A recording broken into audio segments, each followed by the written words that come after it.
Namaste everyone. Thank you for joining in this video. So today's video will mark the beginning of a series where we will be looking in details about the results of the nodes in various houses. Okay, so we will start by looking at results of Rahu in the first house and accordingly go till Rahu in the 12th house, and simultaneously we will also start looking at the results of Ketu in the first house, and we'll go to Ketu in the 12th house. Okay, so all the videos that are related to Rahu will be posted every Wednesday because Rahu exalts in the sign of Virgo, or some people believe that Rahu exalts in the sign of Gemini. And again, all the videos that are related to Ketu, they will be posted every Tuesday because it is believed that Ketu exalts in the sign of Scorpio. Okay, so that is my way of looking at the nodes in details, and hopefully all of you would be able to derive some value out of the results that would be shared in those videos. Okay, so today's video will look at Rahu in the first house. Okay, so Rahu in the first house, the Rahu is of course the head of the serpent. Okay, and in the first house, the Rahu Ketu axis, the name of that serpent is Ananta. Okay, and Ananta is said to be short-tempered, impatient, difficult to satisfy. Okay, and because of this, partnerships and alliances become frustrating and imbalanced. Okay, it gives the attitude of of my way or the highway, and there is often a focus on physical or mental growth, education, and issues around artha. Artha means, of course, security, and that can be derived as reliability and stability. Okay, so such a native may have a unique physicality with an aura of vitality. These natives have the ability to control and channel the body's musculature in athletic or aesthetic manner, and they are very primal in their in terms of raw power, and such natives often act or often may act in an aggressive or threatening manner. Okay, but then these people, despite being bold and fearless, as a consequences, they also might end up being foolhardy and therefore prone to accidents, head injuries, confrontations, lawsuits, and so on. Okay, so now we will be looking at the results of Rahu in the first house. Generally speaking, Rahu in the first house is considered to be very, very troublesome. Okay, you can picture it like a snake lying across the chart with its head in the ascendant and its tail in the 7th house. Okay, and if Rahu is in the first house, Ketu of course would come to the 7th house. So with two malefics and Kendras, this imbues the native with a degree of power based upon fascination and fear. Okay, so Rahu represents desire and obsession, while Ketu denotes ambivalence and detachment. And with Rahu in the first and Ketu in the 7th, this creates a bias for self-aggrandizement, okay, and self-gratification at the cost of caring for others, most poignantly in the realm of relationships. So such natives may have a unique physicality and an aura of vitality. They can control their musculature athletically or aesthetically. Okay, and these people are often found to act in an aggressive manner. Remember, Rahu in the first house, as I said, is known as Ananta, and such a native can portray himself or herself as a showcase of vitality, for example, like a powerful athlete, a virile lover, a fierce warrior. And everything these people do, it is designed to intimidate their opponents or garner praise from his or her social milieu. Okay, now some may achieve this legitimately via genetic athleticism, above average sexual vigor, magnetic persona, or competitive drive. But then if nature hasn't gifted these gifts, then the native run into the risk of pursuing them by whatever means. Okay, for the spiritually inclined, this might entail the rigors of tapasya. Tapasya, of course, is a devoted discipline to achieve a paranormal power or some kind of siddhi. And given the native's urgent need for self-fulfillment, this higher calling isn't the typical route. Instead, artificial stimulants via drugs or alcohol will inflate the body, personality, or ego with the fuel to burn brighter than everyone else. Okay, so these people have a Rahuvian motto of trying to win at all costs. Okay, and since Rahu is related to Vata dosha, the native may suffer some form of derangement. Such people may be physically or mentally unstable, erratic, and twitchy. Physically speaking, there could be irregularities or misalignments. Nervous tics around the eyes or mouth are are symptomatic of Vata running amok in the nervous system. And although further corroboration would be required, Rahu in the first, given its association with venom or poison or bad chemistry, may indicate skin cancer on the face or head. Okay. Now, people having Rahu in the first would want to be larger than life. Okay. If these people cannot be leaders, then they will try to rise head and shoulders above the pack. Okay. For example, the king cobra is an appropriate avatar. Okay. What does it do? When it is confronted, it raises its head 5 feet above the ground, a stance of power that strikes fear to most observers. And to feel important, these natives may foster a cult of personality, often involving physical cultivation. For example, personal grooming, bodybuilding, or fashion statements like, look at me, how striking I am. And such people promote their individualism via social climbing. Okay, everything they do is meant to draw others into their orbit, like the sun around which the planets revolve. Okay, so Rahu always wants to be like the sun. And tokens of his recognition are sexual attractiveness and a magnetic personality that draws admirers. Okay, and this often manifests as narcissism. And when taken to the limits, this comes at the cost of relationships, wherein others are relegated to the role of spectators or social props to applaud their needy egos. Okay, so these people usually see themselves as champions of change, innovation, and mobility. Okay, and they want to be a pioneer, the first with the most.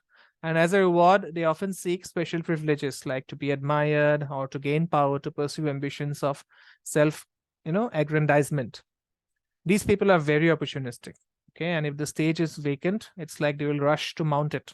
Okay, and if someone is already there, such a person will have a tendency to dispose them, expropriating the attention that he or she needs. And nothing is off limits. Okay, there are no checks on financial, political, sexual, or social ambitions because these people feel entitled to seize whatever they can. And narcissism is the thread that holds the fabric of, his or her personality together. And such natives are prone to seizing and enveloping objects of his or her fascination. And this could be, of course, productive. For example, being obsessed with studying Ayurveda. But on the flip side, it may indicate an addictive personality, forming attachment to things or people, however unhealthy they may be. Okay. Now, Rahu in the first house always promotes innovation. And such natives are very adventurous, willing to try anything and everything new. Okay. And they usually love whatever is unusual, offbeat or foreign. They are very curious. They have eclectic interests and also a capacity to digest a variety of experiences and information. These people usually have a technical mindset and a love of details. So, science and technology often fascinate these natives. And on the positive side, these people may be very insightful and deep thinkers. Okay. Now, true individuality may enhance their creativity, innovation, and willingness to stand out in a crowd of mediocrity. Okay. And otherwise, these people may simply go bohemian, hitching a ride on any subculture that espouses freedom at all costs, flaunting behaviors that defy social norms. And such natives always have the need to feel special and to have, his or her privacy acknowledged. But their uniqueness ends up making them loners, different from the crowd. And these people, may literally be outsiders, strangers in a strange land, or maybe members of an alternative culture that lies outside the norm. Okay, and this heightened sense of self helps them to adapt to circumstances, to morph into whatever they want. Okay, these people are very good at disguising themselves, playing roles, blending chameleon-like into the environment, like a spy, a thief, or undercover agent. And the serpents are usually shape shifters. So as a shapeshifter, Such a native can usurp others' power by leeching aspects of their identity. Okay, so you can call these people as charlatans, frauds, imposters, or poseurs, and their activity may still be socially approved. Okay, like an Elvis personator who was admired because he looks and acts the part, but he or she may also misrepresent him unethically. For example, someone resembling a movie star who uses that to get a free, to get free drinks, maybe get laid, or even, you know, get an awesome amount of money. And even this is satisfying to the person seeking self-validation for his or her unique talents. Okay. And because of this constant shape-shifting nature, others may think of these people to be insincere. And no matter how close others get, a shadow obscures their identity as if they are only comfortable revealing a portion of themselves. Okay. So this constant need to adopt and camouflage may lead to real confusion, causing them to question their true identity. And, a person who doubts his or her own identity also questions that of others. Okay. These people often have trust or boundary issues. They are unable to share their vital space, physical, psychological, environmental, etc., with others. And this lack of trust can lead to a restless quest for more of whatever is desired, even if it does not satisfy them. Okay, and despite pursuing their passions, they usually don't understand what's going on, and all they know is that things aren't what they seem. And if such natives cannot get the attention they crave, there may be some psychological consequences. Okay, for the narcissist, there is nothing worse than being ignored, and for the megalomaniac, when nobody obeys him or her, for the nymphomaniac, it's heartbreaking, to be sexually rejected. So when reality does not match fantasy, the psyche may crack. Okay, so the resulting personality disorder might manifest over a range of neuroses, including depression, if these people cannot come to terms with failure. Okay, optimally, they may find the strength to start all over, perhaps with more realistic ambitions, whose achievement could nurture self-worth. But if that fails, dead-end options arise, psychotic breaks, descent into drugs or alcohol, or even institutionalization. Okay, and such natives often assume that they are superior to their partner, great in terms of greater physical prowess, more charming personality, heightened sexuality, greater interest, and therefore more deserving of admiration or entitlement.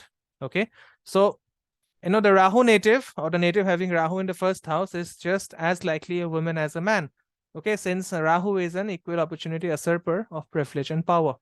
And such a narcissist can have very little empathy for others. Their appetite is so great that they will eat everything on the table regardless of who else is hungry.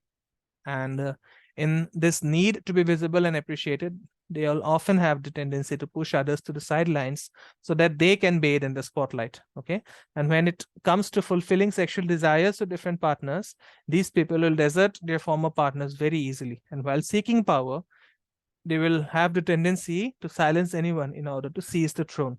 Okay, so these people are always hungry but never satisfied, and they may use physical force, emotional extortion, sexual manipulation, or social rank to ride roughshod over others, whether in personal, social, or political relationships. Okay, and with Rahu and Ketu in the first and seventh houses, this is a classical pattern for adultery. Okay, and this can be initiated either by the native or the partner. All right, and at a minimum, there will be some confusion about relationships or even trust issues with the partner. Okay, so socially, these people are often attracted to a bohemian crowd, and your friends will include foreigners, outcasts of some sort, and sometimes people with ulterior motives. And such a native occasionally gets caught up in intrigues, but rather than cutting off such associations, he or she will be inclined to mix, mingle, and blend in just for getting that experience. Okay, now since the nodes are functionally like sponges, the influence of other planets will determine how they manifest. Okay, so apart from Rahu, you have to note which other planet occupies the first house, because its presence will color the attitudes and behavior of the native in his or her drive to achieve recognition and power. Okay, so say Rahu is joining the sun, so in that case, such a native will use whatever power is available to command and control or exercise executive privilege to have what's denied to ordinary people. If Rahu is joining the moon, then such a native will conduct his or her affairs with high drama making emotional appeals when necessary, but vacillate under pressure. Okay, vacillate under pressure.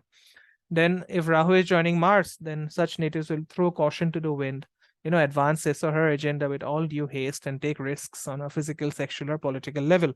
If Rahu is joining Mercury, then such people will bargain, negotiate, and appeal through logic to gain desired ends, lying or misrepresenting as and when required. Okay, if Rahu is joining Jupiter, then such people will utilize legal means, claim seniority, beg for favors, or even appeal to justice as the rationale for gaining as much as possible. Okay, if Rahu is joining Venus, then such people will conspire to achieve success through seduction, sugar-coated promotions, financial inducements, and sexual access. Okay, if Rahu is joining Saturn, it brings a lot of vata to the first house, and such a native will proceed with calculated caution, conserving resources and minimizing risks to his or her physical self, social status, or financial affairs. Okay, so this is about Rahu in the first house. Okay, do let me know if it matches with your personality or with the personality of ones you know, and leave behind your comments in the feedback section. They are, of course, very, very valuable to me. Okay, so if you want a discussion regarding your chart, kindly reach out to the number that is given in the description box, and please share this video with your friends and family if you find it useful. Also, don't forget to like, subscribe for more. Okay, so I'll see you next time. Namaste. Om Guruve Namaha.